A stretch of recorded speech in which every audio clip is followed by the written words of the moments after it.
Dalla storia dell'ordine si intende che il beato Domenico volle andare a lavorare, a predicare fra i Comani, ma non è stato possibile per il santo fondatore. Ma i suoi figli subito l'hanno seguito, hanno accolto questo suo desiderio e già pochi decenni dopo la sua morte entrarono nel paese delle Aquile. Qui in Albania hanno trovato un paese fertile, sì, gente volenterosa ascoltare la parola del Signore. E così fu.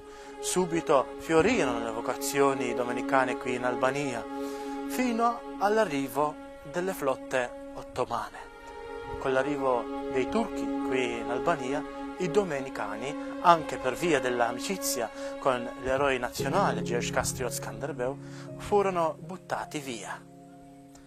Subito dopo la caduta poi del comunismo, quindi 500 anni di turchi e poi 50 anni di comunismo, subito dopo appunto sono entrati i frati predicatori qui di nuovo in Albania.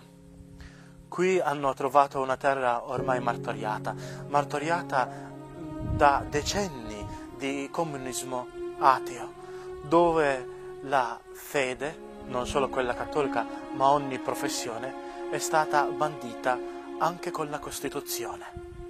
Ma la fede nel cuore della gente era ancora viva e su questo sostrato hanno lavorato i primi domenicani qua in terra albanese e continuiamo la stessa missione anche noi oggi.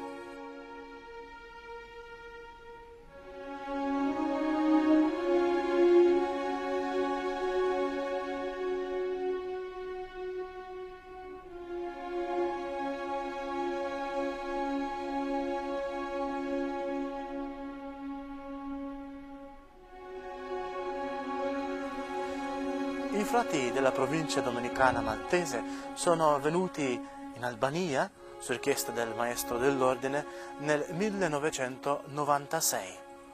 Aprirono una prima comunità a Suct, un villaggio nelle periferie di Durazzo, poi su volontà dell'arcivescovo si trasferirono nella città di Durazzo, dove ancora ad oggi risiediamo. Ecco, ma la scelta non è stata di andare a lavorare o vivere in città, ma piuttosto di entrare sempre più in fondo nelle periferie. Ecco che non solo la nostra casa si trova nella periferia della città, ma continuiamo ancora oggi a servire in diversi villaggi, uno dei quali è l'Aggia Mardita.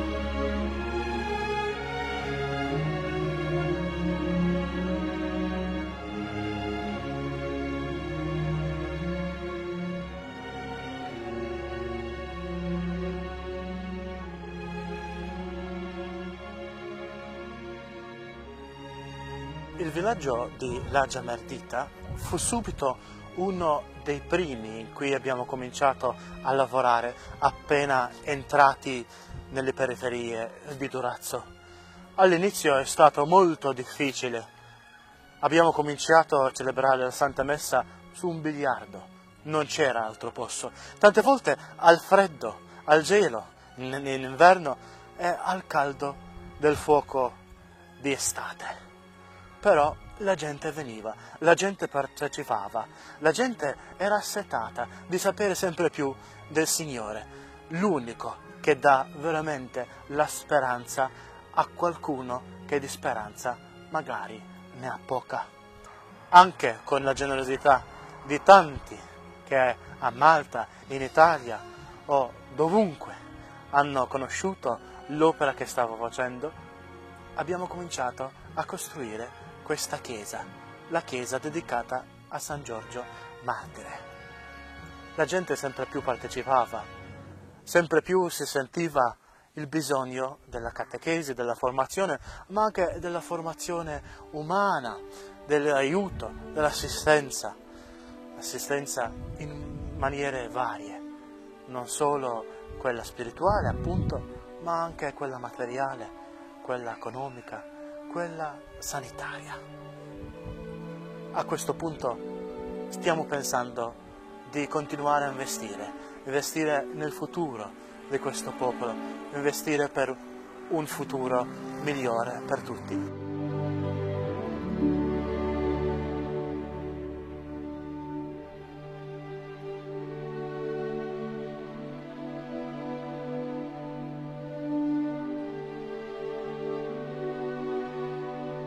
Con questo stabile vogliamo lavorare sulla formazione intera dell'uomo.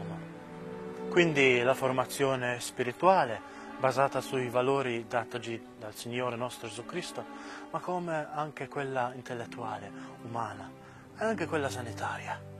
Ecco, l'uomo, il Signore l'ha creato tutto intero e la sua Chiesa pensa all'uomo intero nella formazione. Cominceremo con un piccolo asilo, dove i più piccoli potranno imparare che la vita è bella.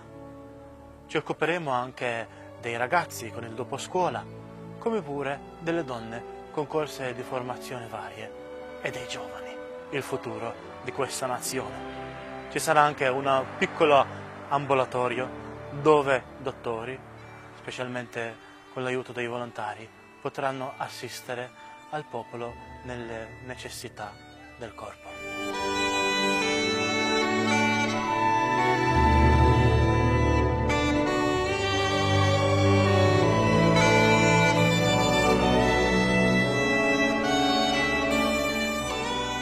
Lo stabile, che sarà a 2 piani, comprenderà nel pian terreno le facilità già menzionate e nel secondo piano le aule che saranno per la formazione varia. Ecco, questo è il nostro progetto. Come avete visto, abbiamo già cominciato il lavoro di costruzione, ma sicuramente manca un po' di lavoro. Col vostro aiuto, con la vostra preghiera, possiamo continuare a realizzare questo sogno che la Provvidenza ci ha ispirato.